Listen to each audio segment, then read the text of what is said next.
Segunda de Tesalonicenses capítulo 2. Pero con respecto a la venida de nuestro Señor Jesucristo y nuestra reunión con Él es el arrebatamiento. Os rogamos, hermanos, que no os dejéis mover fácilmente de vuestro modo de pensar, ni os conturbéis, ni por espíritu, ni por palabra, ni por carta, como si fuera nuestra, en el sentido de que el día del Señor está cerca.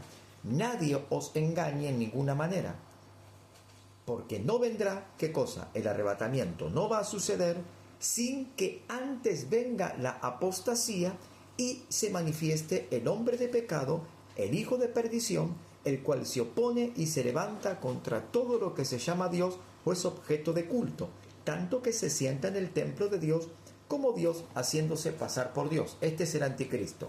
Pablo dice: con respecto al arrebatamiento, no se dejen engañar por muchos falsos profetas, porque el arrebatamiento no va a ocurrir sin que primero venga la apostasía y en segundo lugar se manifieste el anticristo públicamente y visiblemente, y en tercer lugar vendrá el arrebatamiento. En Primera de Tesalonicenses capítulo 4, Pablo apóstol describe que va a haber un arrebatamiento, y en segunda de Tesalonicenses describe cuándo va a ser ese arrebatamiento. En primera de Tesalonicenses anuncia, capítulo 4, que habrá un arrebatamiento. No dice cuándo ni cómo, pero en segunda de Tesalonicenses dice cuándo ocurrirá. ¿Y cuándo va a ocurrir el arrebatamiento? El arrebatamiento va a ocurrir luego de la apostasía global, que ya nosotros hoy somos testigos, y luego de la manifestación del anticristo, y en tercer lugar viene el arrebatamiento. La apostasía globalizada, la iglesia entrando en un estado de apostasía, le da el lugar o el derecho legal al anticristo a manifestarse. Antes de haber venido esta apostasía reinante en casi todas las iglesias, el anticristo no podía manifestarse, no tenía derecho legal a manifestarse, porque la iglesia estaba firme con la certeza de la esperanza, de la convicción de la palabra de Dios, anclados a la fe y a la doctrina de Jesucristo. Hoy la auténtica, legítima y verdadera doctrina de Jesucristo está tambaleando en muchas iglesias, porque se le da lugar a otros principios y no al principio sólido de la palabra de Dios. La iglesia profesante, en su mayoría, le da lugar a otras cuestiones y a otras cosas que están fuera del contexto bíblico, fuera de la palabra de Dios y fuera de la declaración de lo que dice, anuncia y predica el Espíritu Santo, porque el Espíritu Santo es la verdad, y el Espíritu Santo Jesús lo envió a la tierra para declarar la palabra de Dios, para anunciar la palabra de Dios, para traer corrección a través de la palabra de Dios, para demostrar que la palabra de Dios es verdadera, y que el Espíritu Santo está para confirmar la profecía, para enseñar la profecía y para declarar a todos las cosas que sucederán pronto a través de la palabra de Dios. El Espíritu Santo nos da la interpretación correcta y justa de lo que dice la Escritura, pero muchos, al no oír al Espíritu Santo, al no estar en oración con Él, en la intimidad con el Espíritu Santo, entonces el oído se vuelve vulnerable para oír a otros espíritus que no son de Dios, y entonces entra dentro de la iglesia la apostasía, que es un espíritu gobernante de este tiempo, y entra la herejía. La apostasía es lo que es rebelarse contra Dios, contra su palabra, y la herejía es el cambio de la verdadera doctrina de Jesucristo. Jesucristo dijo: toda potestad me está dada en el cielo y en la tierra, por tanto vayan y hagan discípulos, enseñándoles que guarden todas las cosas que yo les he enseñado, a través del Espíritu Santo, que nos trae revelación, corrección y dirección. Toda potestad, Jesús dijo, me fue dada en el cielo y en la tierra. Jesús recibe del Padre todo poder, todo dominio, todo señorío, todo gobierno y todo reino. Jesucristo está por encima de todos los reinos, de todos los gobiernos, de todas las potestades, de todas las entidades gubernamentales, espirituales e infernales. Jesucristo es Señor en el cielo, en la tierra y debajo de la tierra. Y Apocalipsis revela quién es Jesucristo. Jesucristo dice que se presenta al apóstol Juan y dice: yo tengo en mis manos la llave de la muerte y del infierno.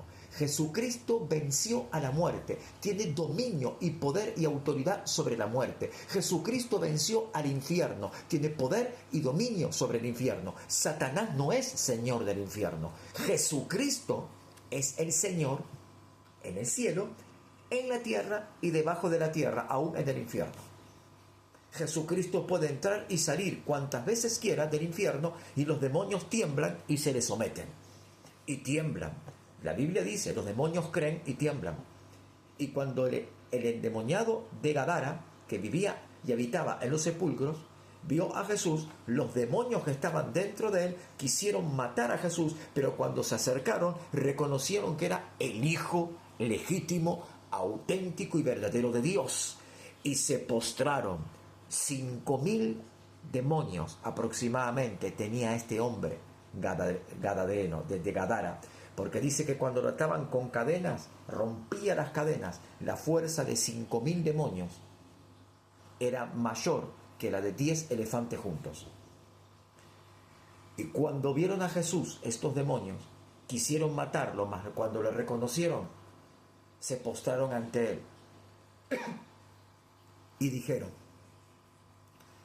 ¿qué tienes con nosotros, Jesús, Hijo de Dios? ¿Has venido antes de tiempo para atormentarnos? Los demonios reconocieron a Jesús como Hijo de Dios. Hoy hay corrientes de pensamientos evangélicos que dicen que Jesús no es Hijo de Dios.